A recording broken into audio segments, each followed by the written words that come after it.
네, 3년 동안 여성 속옷만 무려 1,400여 점을 훔친 30대 남성이 경찰에 붙잡혔습니다.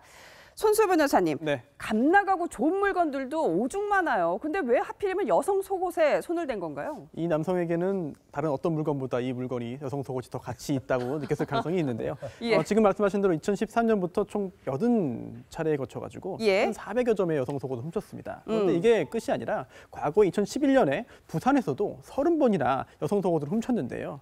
당시에도 이제 그 단도투책에 널려 있는 그 빨래 건조대에 있는 예. 그런 여성 속옷을 집중적으로 이제 훔쳤다고 합니다. 예. 그래서 이미 그 상습절도 혐의로 구속이 된 상태인데 더욱 굉장히 놀라운 사실은 예.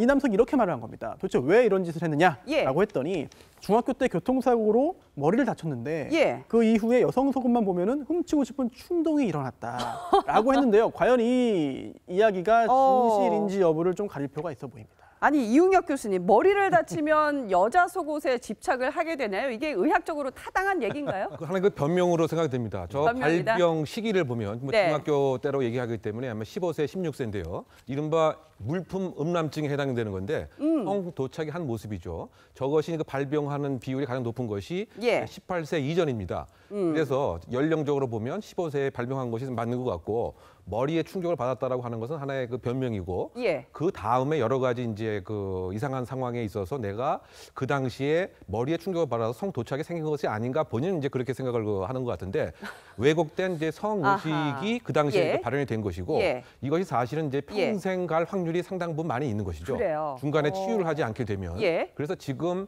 절도죄로 계속 검거가 예. 되고 있어서 상습 절도지만 사실은 왜곡된 성적 판타지가 계속 있는 한 네. 출소 이후에도 이와 같은 행위를 계속할 가능성이 있다. 저는 이렇게 그 예상이 되기 그렇군요. 때문에 이 물품 음란증 크게 보면 두 가지에 많이 그 발병이 됩니다. 하나는 여성 속옷이고 네. 또 하나는 여성의 구두나 신발입니다.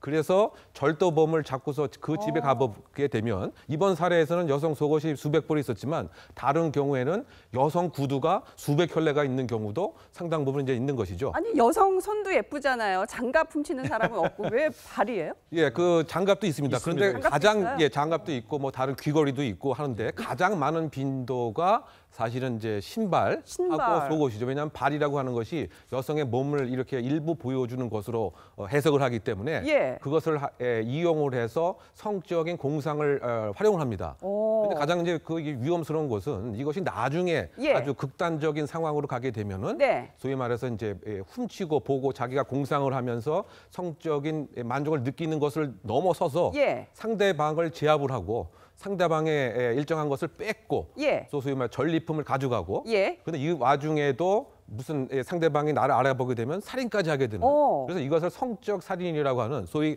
연쇄살인으로 진화 발전했던 사람들의 거의 대부분이 이와 같은 페티시즘, 물품 음란증이라든가 관음증이라든가 이것부터 시작을 했기 때문에 예. 그런 면에서 이것을 단순히 흥미로 보기보다는 교정 그렇군요. 당국에서도 이런 성적 공상을 반드시 치유해 줄 수 있는 이런 프로그램에 대한 마련도 좀 필요한 시점이라고 보입니다. 그냥 생각하기로는 왜 세상에 워낙 흉흉한 성범죄자들이 많기 때문에 아유 뭐 거기에 비하면 뭐 여자 물건에 손댄 것쯤이야 뭐 그 정도는 좀 괜찮지 않나라고 안이하게 생각할 수도 있는데 교수님 말씀 들어보니까 마치 바늘도둑이 소도둑 되듯이 이런 사람들 굉장히 위험한 사람들이군요. 자, 김성수 평론가님, 예. 일단 이 평택의 30대 남성이요. 직업은 있었습니까? 예, 평범한 회사원이었다고 합니다. 평범한 회사원. 그렇습니다. 그리고 주말이면 어김없이 여성 속옷을 훔치러 다녔다고 하는 것이죠. 예. 그런데 대개 이렇게 말씀하신 대로 물품의 도착이 있는 그런 경우들은요. 멀쩡한 사람들이 많습니다. 그러니까 평상시에는 그냥 자연스럽게 사람들과 어울리고 일상을 예. 다 공유를 해요. 예. 그런데 특정한 시기, 특정한 그런 상황 속에서 예. 이렇게 절도를 한다든가 혹은 수집을 한다든가 예. 해서 자신의 성적인 그 페티시의 어떤 쾌감을 갖다가 만끽을 하는 건데 이런 사람들이 그 억눌려져 있는 그런 성적 욕구들이 터져 나올 때가 문제예요. 그래서 사실은 이런 그 성향들이 있다면 그런 성향들이 나타났을 때 적절한 심리적인 어떤 상담과 네. 그다음에 치료를 갖다가 해야 되는데 근데 지금 그 우리나라에서는 이런 부분들을 대놓고 어디서 얘기할 수도 없는 그런 상황들이에요. 예. 그래서 아주 왜곡되게 이상한 패티시 샵들만 있는 그런 상황들이기 때문에 결과적으로는 그 잘못된 그 성적인 욕구들을 더욱더 강화시키는 기제들만 있다. 그러니까 그렇군요. 그거를 완화시킬 수 있는 그런 기제들을 만들어야 된다고 보고 있습니다. 네. 손수호 변호사님, 이렇게 네. 훔친 속옷들은 어떻게 보관을 했다고 합니까? 네, 색깔별로 또 종류별로 잘 분류를 해가지고 아주 가지런하게 옷장 안에 보관을 했다고 하는데요. 이런 걸 보더라도 이제 그 경제적인 그런 이유에 의한 범죄가 아니라 아니, 본인이 그럼 속옷 가게 차리려고 한 건 아니에요, 최소한. 네, 뭐 본인이 이제 잘 간직하면서 본인만 보면서 즐겼을 텐데요. 예. 이제 이런 것을 볼 때 또한 그 성도착증의 그런 그 발로일 가능성이 매우 높아 보이지 않나 생각됩니다. 그나저나 네. 네, 난데없이 속옷 도둑맞은 여성들은 얼마나 황당했을까요? 얘기 한번 직접 들어볼까요? 점심 먹으러 잠깐 나갔다 왔거든요, 애들이랑. 나갔다가 딱 들어왔는데, 좀 이제 빨려 걸으려고 보니까, 제 거 속옷이 하나도 없더라고요. 그래서 저희 집이 이제 CCTV가 돼 있어서, CCTV 확인해보니까, 도둑이 들어가지고, 그걸 훔쳐왔더라고요. 근데 그게 처음이 아니었던 것 같더라고요. 예전에도 없어졌는데, 저는 당연히 그게 저희들이 있겠거니 했던 거죠. 그게 뭐 도둑이 그랬을 거라고 상상도 못하고, 저희가 집에 있는데도 또 들어오려고 했잖아요. 방 타고 들어오려고 하다가 애기 아빠 보고 막 도망가는 거 잡으려고 하다가 손도 까지고 다쳤거든요.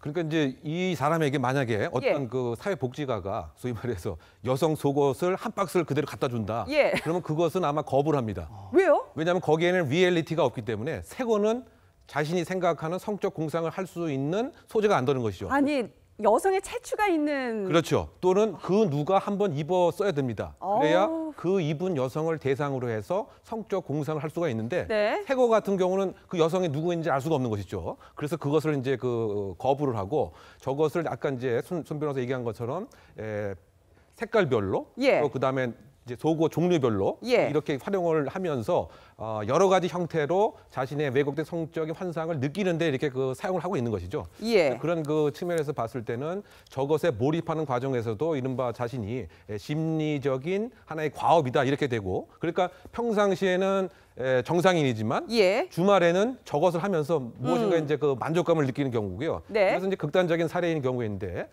부인을 두고 있는 정상적인 부부임에도 불구하고 예.